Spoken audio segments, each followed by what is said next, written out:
अब हम लोग देखेंगे गुरेज सक्रिय रफ्तार किसे कहते हैं। गुरेज सक्रिय रफ्तार को समझने के लिए आप लोगों को इस मिसाल पर ध्यान देना होगा कि जैसे हम लोग कोई चीज को ऊपर फेंकते हैं तो वो चीज जमीन की सक्रिय कशिश की मुखालिफ में सफर करना शुरू कर देती है।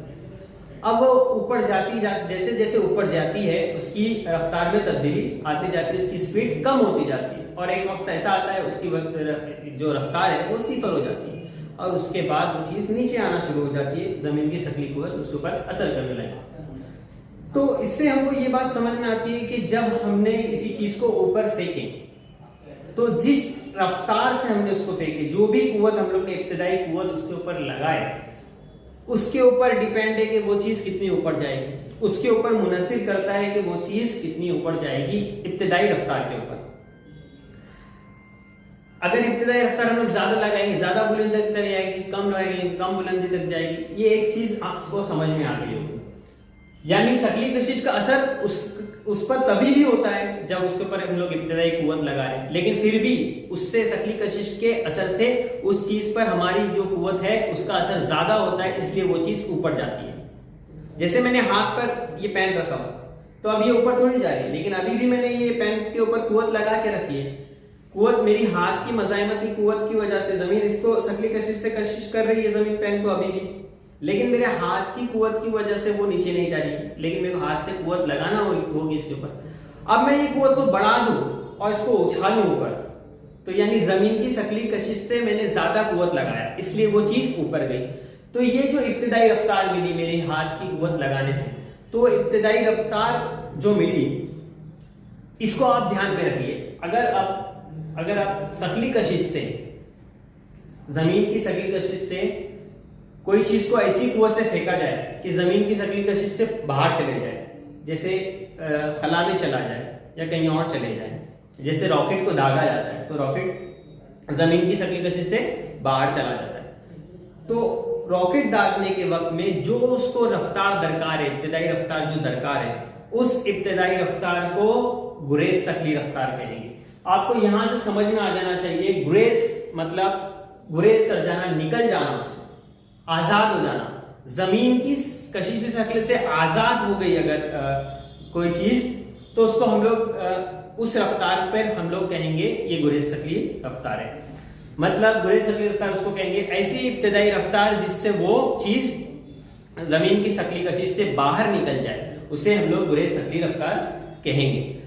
अब देखिए, ये तो एक वो बात हो गई कि जमीन की सक्रिय कशिश से वो चीज आजाद हो जाएगी अगर उसको इसकी कुव्वत से फेंके जाएंगे। जैसे हम लोग अगर ध्यान दीजिए, अगर ऐसा जमीन है, जमीन के ऊपर से जब रॉकेट दागा जाता है ना, रॉकेट दागा जाता है, जैसे कहीं से यहां से दागा जा रहा है ना, यहां से दागा जा रहा है, तो जो उसकी इब्तिदाई रफ्तार होती है, इब्तिदाई रफ्तार इतनी होती है कि वो अगर हम लोग ये मान लीजिए खला है इधर कहीं, मिसाल के जरिए बता रहा हूं, तो ये यहां से यहां तक का सफर उसका जमीन की सक्रिय कशिश के मुखालिफत में होगा। मतलब उस वक्त में जमीन उसको कशिश कर रही होगी, ज्यादा ताकत से कशिश कर रही होगी। ऊपर जाने के बाद भी लामहदूद फासले पर जमीन की सक्रिय कशिश जो है वो सिफर नहीं होती, लेकिन कम हो जाती है। तो यहां से इसको शूट करते वक्त यानी दागते वक्त जो उसकी इब्तिदाई रफ्तार होगी, जो उसको यहां तक लेके जाएगी, उस रफ्तार को हम लोग गुरेज सक्रिय रफ्तार कहेंगे।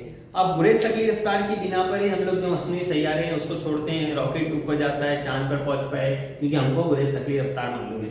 अब गुरेज सक्रिय रफ्तार का जाब्ता जो है वो तवानाई की हरकत, किसी चीज में तवानाई जो मौजूद होती है उसके हिसाब से एक गुरेज सक्रिय रफ्तार, जिसको हम लोग कहते हैं एस्केप वेलोसिटी, इसका जाब्ता निकला हुआ है। इसका जाब्ता आपकी किताब में भी दिया हुआ है, √2gm।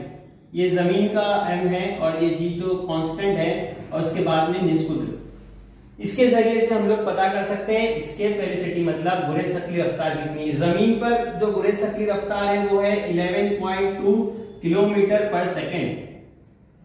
मतलब हर सेकंड में 11 किलोमीटर का अगर हम लोग सफर फासला तय करती है कोई चीज, तो एक वक्त ऐसा आएगा कि वो जमीन की सक्रिय कशिश के परे चली जाएगी, बाहर निकल जाएगी। अगर इससे कम स्पीड रहेगी तो वो चीज जमीन की सक्रिय कशिश के बराबर हो जाएगी और एक वक्त ऐसा आएगा वो नीचे हो जाएगी। इससे ज्यादा होना चाहिए, 2.2 से ज्यादा उसकी स्पीड होना चाहिए। ये गुरेज शक्ली रफ्तार है, मतलब इतनी रफ्तार से ज्यादा रफ्तार होगी तभी वो चीज जमीन की शक्ली कशिश से आजाद हो पाएगी। और एक दो पॉइंट ऐसे याद रख लीजिए आप, चांद पर जो है, चांद पर गुरेज शक्ली रफ्तार है 2.37 किलोमीटर पर सेकेंड।